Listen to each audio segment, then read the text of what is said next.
जय हिंद। आशा करता हूं कि आप लोग रोजाना की तरह अच्छे होंगे। और जैसा कि दोस्तों आप सबको पता है कि यहाँ से जो क्वेश्चन है वो 4 नंबर का आपको बोर्ड परीक्षा में देखने को मिलेगा।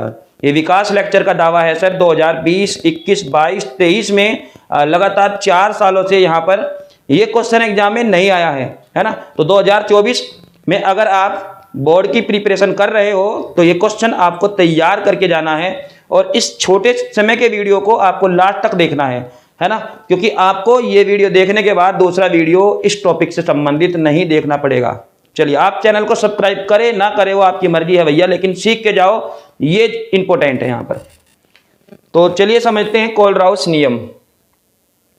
कोलराउस नियम, ठीक है।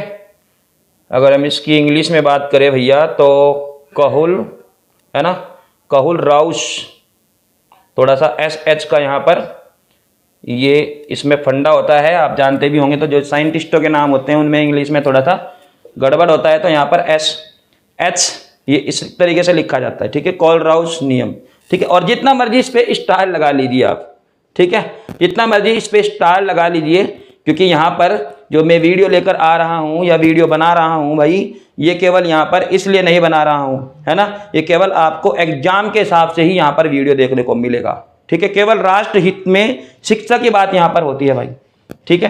तो चलो समझते हैं सीधा कि जो कोलराउस का नियम है वो यहाँ पर हमें कहता क्या है, ठीक है।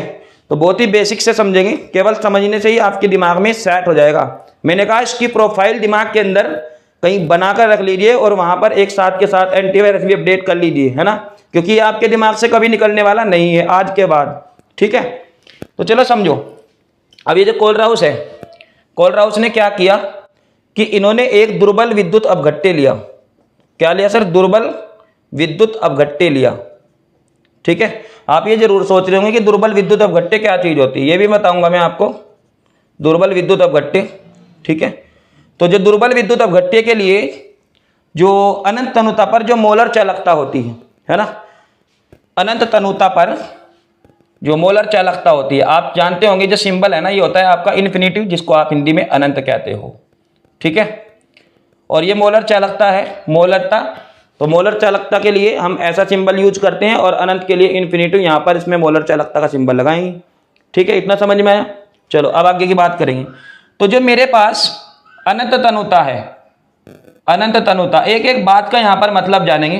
तो तनुता का मतलब होता है सर डाइल्यूट, है ना।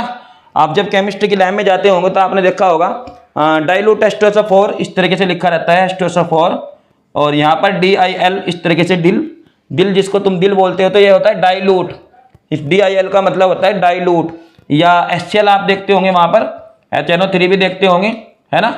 और कुछ कुछ के सामने DIL की जगह लिखा होता है कंसंट्रेट, ये ऐसे शॉर्टकट नाम लिखते हैं, कंसंट्रेट, CONE। तो बेसिकली जो हमारे यहाँ पर कोलराउस के जो जितने भी प्रैक्टिकल है सर वो निकलते हैं हमारे तनु विलयनों के लिए। क्लियर?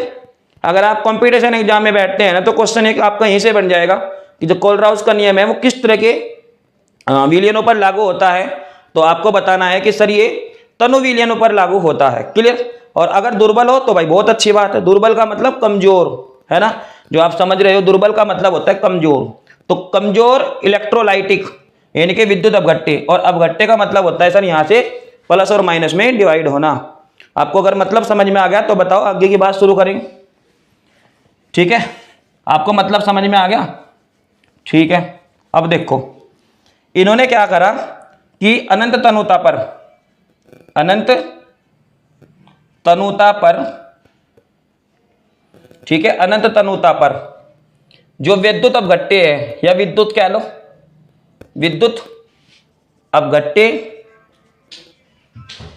की मोलर चालकता, मोलर चालकता, ठीक है, अनंत तनुता पर विद्युत अपघट्य की जो मोलर चालकता है, बेसिकली वो क्या होती है, प्लस और माइनस में आप इसको डिवाइड कर देंगे और प्लस माइनस में डिवाइड करने के बाद सर क्या हो जाएगा, वो उसके योग के बराबर होती है ना। तो अनंत तनुता पर विद्युत अपघट्य की मोलर चालकता उनके उनके धनायन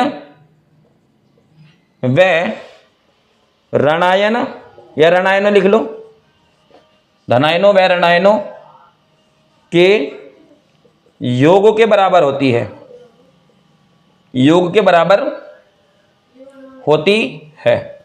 ठीक है।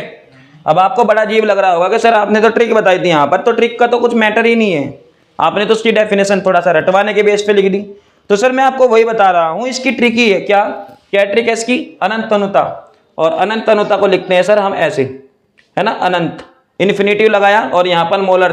तो मोलर के लिए क्या लिखेंगे? मोलर। मोलर के लिए लिखेंगे मोलरटा। जैसे आप मोलरता को मोलर एम लिखते हो ना, एम, तो बड़ा एम छोटा एम लिखते हो आप, तो बड़े एम में किसको लिखते हो? मोलरता को, और छोटे एम में लिखते हो आप मोलरता को। ठीक है।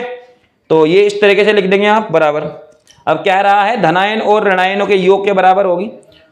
भाई मान लो आपके पास कोई दुर्बल विद्युत अपघट्य है, ठीक है, तो दुर्बल विद्युत अपघट्य का क्या कर दो आप? इलेक्ट्रोलाइटिक कर दो, है ना, यानी कि धनायन और ऋणायन में इसको आप डिवाइड कर दो। तो आप जब उसको धनायन ऋणायन में डिवाइड करेंगे ना सर, तो क्या होगा?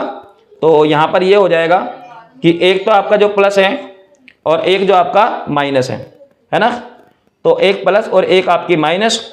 तो सर यही है हमारा कोलराउस का नियम। क्लियर? अब मान लीजिए आपको कोई कह रहा है कि एग्जाम में अगर ये क्वेश्चन दे दिया कोलराउस के नियम के आधार पर एसिटिक एसिड की या NaCl की, कुछ भी दे सकता है वो, तो फिर आप क्या करेंगे सर? देखो उसको भी मैं आपको बता देता हूँ। मान लीजिए मेरे पास यहाँ पर सिरका है, क्या है भाई? सिरका है, CH3COOH। तो आप जब इसका इलेक्ट्रोलाइसिस करोगे ना, है ना, तो क्या होगा? CH3COO नेगेटिव चार्ज है और प्लस हाइड्रोजन इस तरीके से प्लस चार्ज आ जाएगा। ठीक है। अब इसके बाद क्या करेंगे? इसके बाद अकॉर्डिंग टू कोलराउस लॉ, मैंने कहा कोलराउस नियम के अनुसार। तो कोलराउस नियम सर क्या कहते हैं आपको भाई, उसको भी थोड़ा सा समझते हैं।